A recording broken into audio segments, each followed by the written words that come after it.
say that our business is stronger than it has ever been. The success of growth and where I see companies growing consistently really is your people. I mean, the story is not, does it make power? Because they all make power. The story is, what does it power? This is What Solar Installers Need to Know with your host, Hervé Billier and Joe Marhamati. Hi there, it's Hervé and Joe with What Solar Installers Need to Know, where we interview solar CEOs and experts on how they run their business on the solar coaster. We ask their private revenue numbers, we give actionable advice, and learn about trade secrets so you can run and grow your solar business. Joe and I built a solar company from 0 to 12 million in sales and got successfully acquired.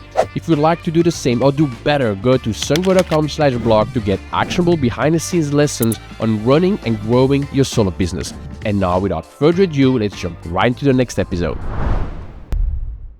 Hey everyone, welcome to another episode of What Solar Installers Need to Know podcast, where we learn from other solar installers and experts about what works and what doesn't. So welcome to the podcast, Aaron. Glad to be here. All right, well, let's start with how you got in the solar industry. That's a very fun story, and it starts with meeting circus girls on a beach in Ecuador. Tell me more. So I had left teaching a few years ago, and during COVID, I went traveling with some money I had saved, and I was gone. I ended up being gone for 2 years, but I was learning to surf, and I was living in Ecuador, and I met two women whose passion was circus arts, and the way that they supported themselves was by doing door-to-door solar sales. All right. And they worked for a company that did what they call blitz trips, where they would fly a group of door knockers anywhere in the country, and you would stay for a couple days and just knock on doors. And I went on a few of those. And that was my intro to solar, was door to door. And didn't realize until I actually got into solar later that we were using a very dishonest pitch after we knocked on the doors. And, if anyone wants to go look at some of the stuff that happened in door-to-door sales in solar, you can. I think as an industry, we need to present a united front right now, so this is not the time to be airing dirty laundry.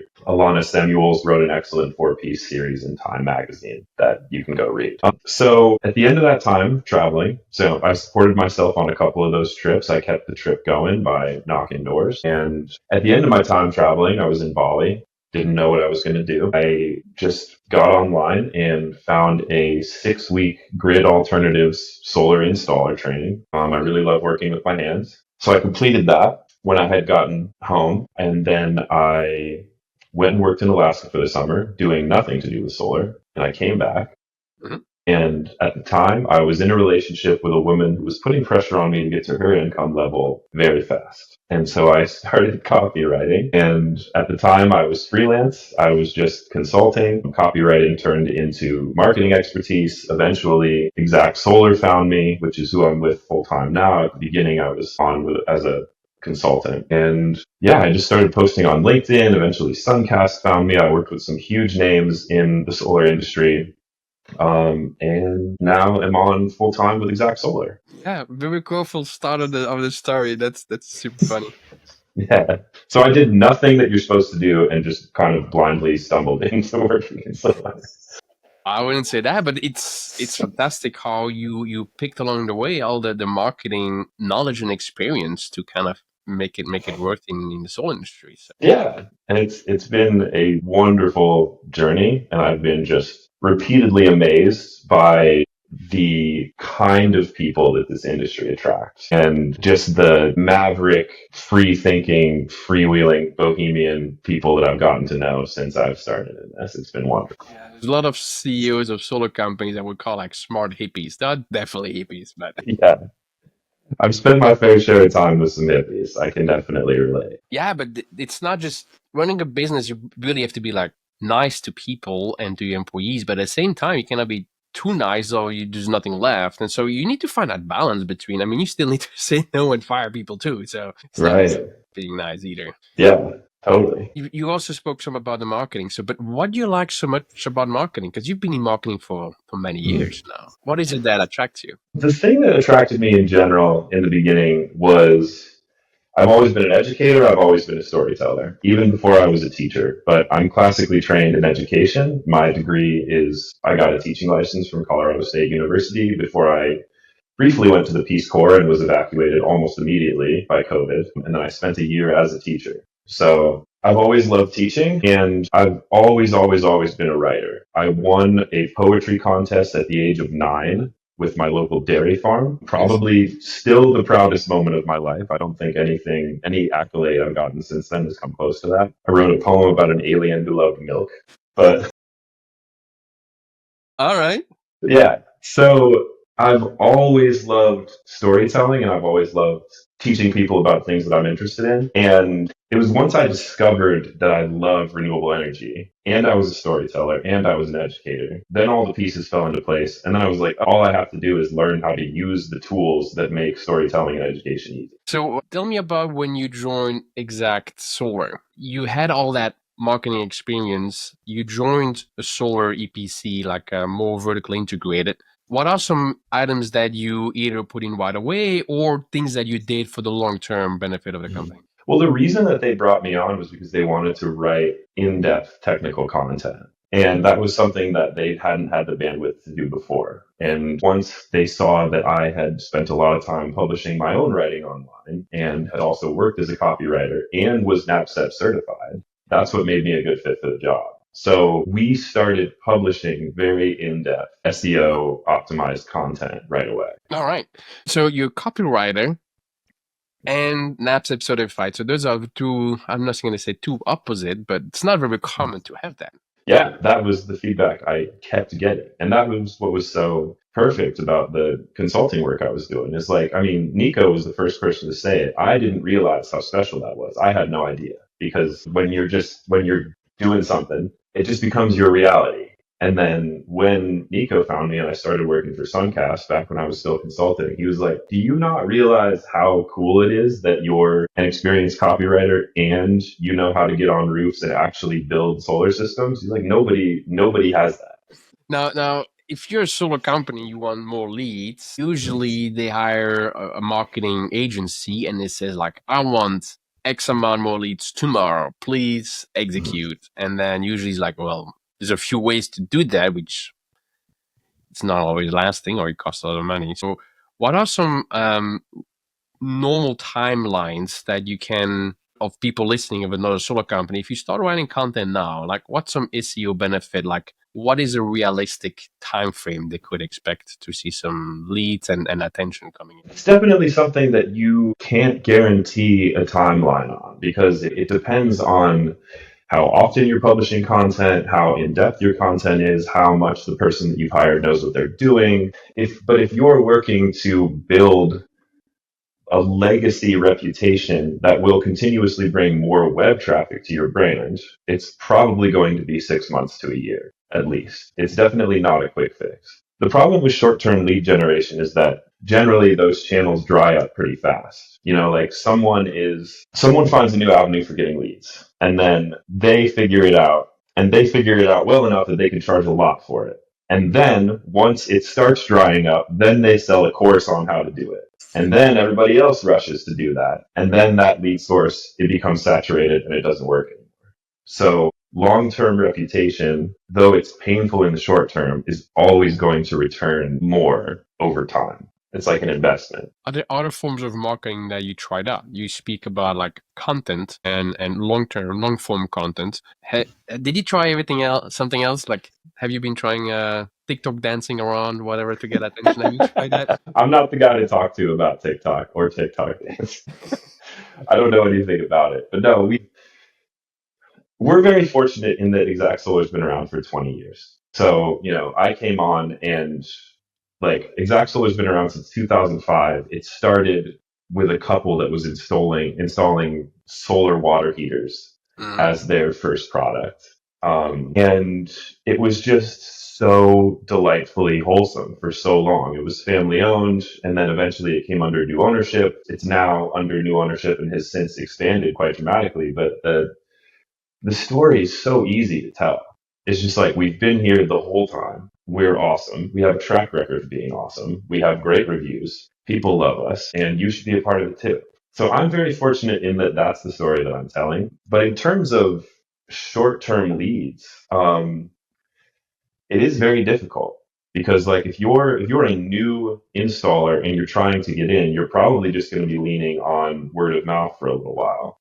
you're probably going to have to do great work and then just work with people who know the people that you've worked with until you have a reputation and until you have reviews. Because when you're selling a product that is intended to last 25 to 30 years, trust is the only brand that works if you're looking to stay in the game a long time. I want to share one piece of advice too for people that want to write content. If you're anything like me, when you have a website of a solo company, as I was running for 8 years a solo company, in front of a blank screen is like, what am I going to write about? And sure enough, you have other things to do and you just don't write anything. Until I realized one quick tip is when you start writing an email and answering a customer's question, and it's the third time that you write something similar, go to your website. If you have a WordPress website, open the blog page, just write the answer as a blog post, and then tell the homeowner like, hey, we have a blog post about this. Go read the blog post. Now, you generate just some more traffic to your website, and you just more efficiently can answer more questions because now you just refer to the same blog posts, and you have more SEO and so on. You have also content on your website. So my quick tip is like, just as soon as you see some common questions, just post it as a blog post. I don't know, what do you think of that? No, that's totally, completely correct. And that's what I've called that is write down what you never shut up about.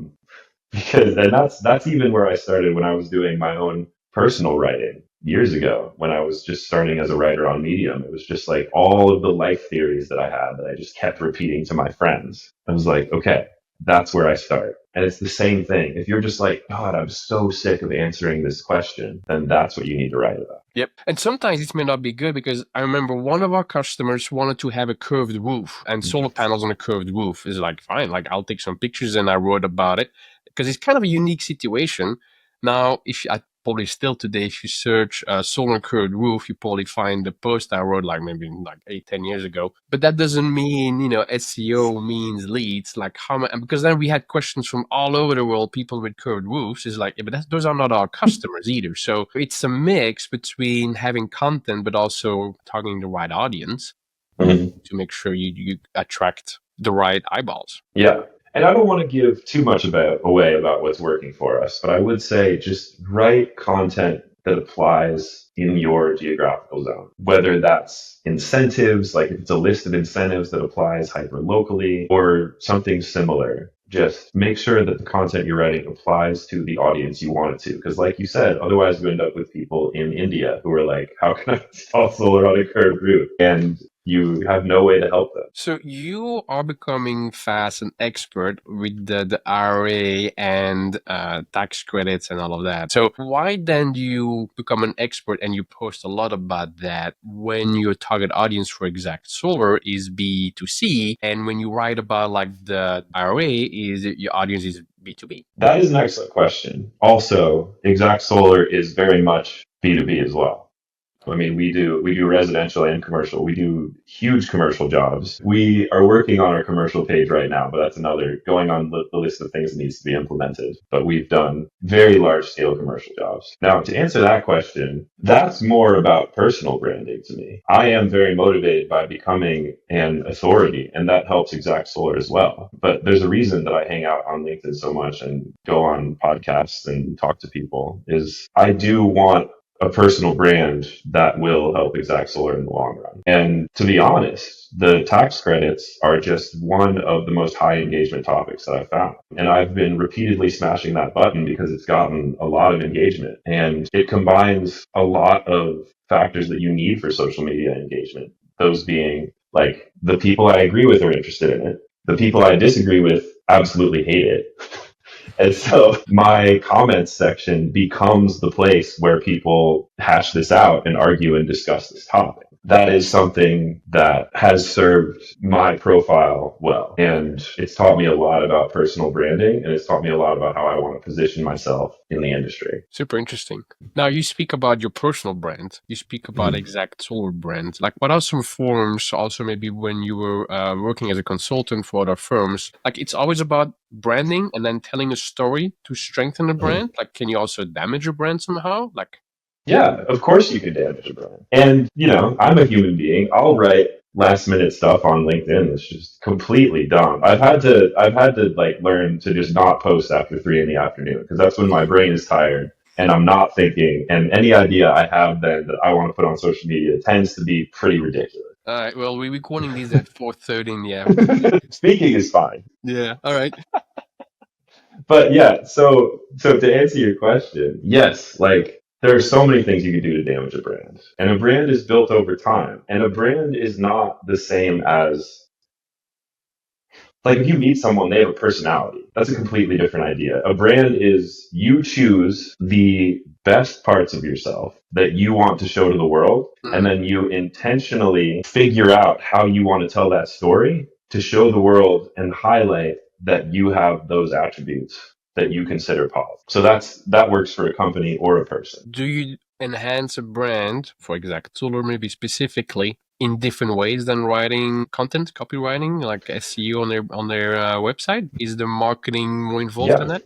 Yeah. And let me highlight one of the things that it's my favorite thing about Exact Solar, and it's the reason I agreed to come on full time. And it's the thing that when people ask me, why do you like your job, that I gush about.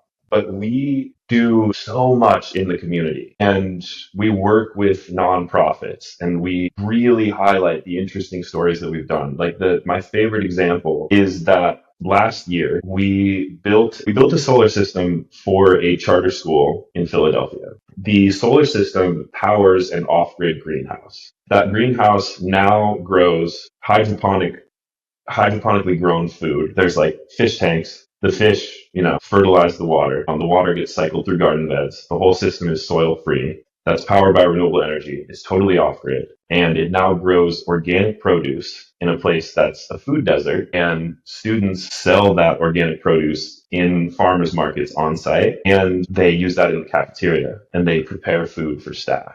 That's an incredible story. And it's such an incredible story that we ran a press event and we ran a ribbon cutting, and a senator came, a congressman. The congressman for that district came to speak because he was so excited about it. The Pennsylvania state representative for that district came to speak. Several news organizations showed up. There's a local NPR chapter that showed up as well. We didn't pay for any of that publicity. So that's the thing I'm always telling people is advocacy is marketing. When you're doing good things in your community, people want to tell those stories and they will come out of the woodwork. There's so many nonprofits who intersect with what you're doing in the Venn diagram that are dying to tell a story as cool as yours, as long as you give them the tools to do so. And it's so much more fulfilling and easier and less frustrating than running paid ads. That's a nice story. And talking about stories, another thing that I did as a solar installer is like we put like our portfolio. You put pictures of projects that you've done, the big ones, the nice pictures, and so on. But then we always put like this is amount of kilowatts, and this is this is 3-phase, and then you realize like people don't really want to have that technical information. So we switched it and we moved all the technical information and replaced it by stories about the homeowner, story about the school, and so on. So less technical. I'm an engineer by trade, but more storytelling, and people appreciate that a lot more. Yeah, man, this is why when I was still a consultant, I called myself a nerd whisperer because that's exactly what happens. There's billion-dollar companies in this industry that you go to their website and it's just nothing but technical jargon. And they're missing out on so many people who are interested in what the technology could do for them and to whom kilowatts means absolutely nothing. Yeah. No, I totally agree. I think a lot of solar companies, if they've been around for a while, they probably have solar panels installed to grow some pot somewhere, or more recently, like solar panels to power some AI or Bitcoin data mining centers. So we've done those too. So there's a lot of stories to be told there, not just we installed a 7.5 kilowatt system today. Yeah. And that's a really good point. I mean, the story is not, does it make power? Because they all make power. The story is, what does it power? And why is that interesting? Does it power? That's it. I think, yeah. Once you have that question, you're good to write like a lot of content for many months. That is always different instead of just changing the number from a 13 kilowatt to 7.5 kilowatt. Now you have a story to tell. It's fantastic. Yeah. Let me quickly ask you so far, like everything's going right with the interview? Yeah, man. Yeah, all right. It's good. Yeah, I'm enjoying myself. I'm kind of running out of questions, to be honest. Okay. Yeah. Yeah, I'm sorry. Let me think of another interesting story from the last few years if I can. Let's talk a little bit more about like LinkedIn as a network and the kind of the cool stuff that it's brought together and enabled. Well, the thing is, do you use LinkedIn for the commercial customers of Exact Solar, or do you use LinkedIn mainly for your own personal branding? Both, but it's just enabled me to do some really interesting things, and it's connected me with founders that have been helpful to Exact Solar. Interesting. So it's mostly been a tool for like within the industry finding people to work with. So you use LinkedIn as like an entire separate tool, not just to publish content, but also to a way to connect with people, also indirectly through for Exact Solar. Yeah, why am I here, dude? How did I find this? All right, Aaron. So tell me more about how you use LinkedIn and if you have some interesting stories to tell there. Yeah. One of the first when I was still consulting was posting on LinkedIn just about the stuff I was learning about solar was how I met Nico Johnson. And that's how I ended up working for Suncast and eventually going on Suncast as a guest. Nico introduced me to a Peace Corps group. He runs a WhatsApp group that's full of returned Peace Corps volunteers. So, I can't technically call myself a Peace Corps volunteer because I was in Nepal for 7 weeks before we were sent home due to COVID, but he graciously let me in anyway. And through that, I met Robin, who runs Twin Day Solar. And not that long ago, so because I live in Colorado, I am on the local organizing committee for Solar 2025, ACES' conference. And they put me in charge of sourcing materials for a women's PV workshop, which is going to happen right before the conference. A group of only women installers are going to build a system on probably a school or a nonprofit. We haven't found the site yet. But just because I had been posting content on LinkedIn and I knew Nico and therefore knew Robin and everyone else in this Peace Corps group, I just put out an announcement in there and bam, like 3 days later, I had a lead on free panels, like donated panels that were given to us by a sponsor and donated racking. So LinkedIn has been very useful for things like that. And then just like as a way to just say hi and connect with people, it's been unparalleled. I've been really focusing on just like post content and ask for nothing, and that has helped me a lot. And it's amazing how just trying to offer value and not asking for anything in return actually brings people out of the woodwork who want to help you. The other really cool thing, and something that I just want to plug, if you are in the Longmont or Boulder area, I have started a monthly green drinks with a speaker. So at the last one, we had Byron Komanek, who runs Jack's Solar Garden, and he came. We had about 40 people come, and I've been using LinkedIn to promote it, and the turnout has been amazing. The support has been great. But there's a link on my LinkedIn profile as well if you want to join the email list. But it's just as a tool for like announcing that you're doing things in the community, finding people who can help you, networking with industry people, meeting people who are in the solar industry, who work for companies that have really innovative products that you didn't even know about and can save you money and time. All of that has been tremendously helpful, and I would totally recommend anyone in this industry use it. Big tool. All right. Well, thank you very much, Aaron. So if you want to know how Circles Girls got you involved into solar and how you wrote about an alien that loves milk, if you want to also know, we gave some tips in the podcast about what to write your blog post on. If you have a blog or for your solar company, don't know what to write about, we also give some tips about that.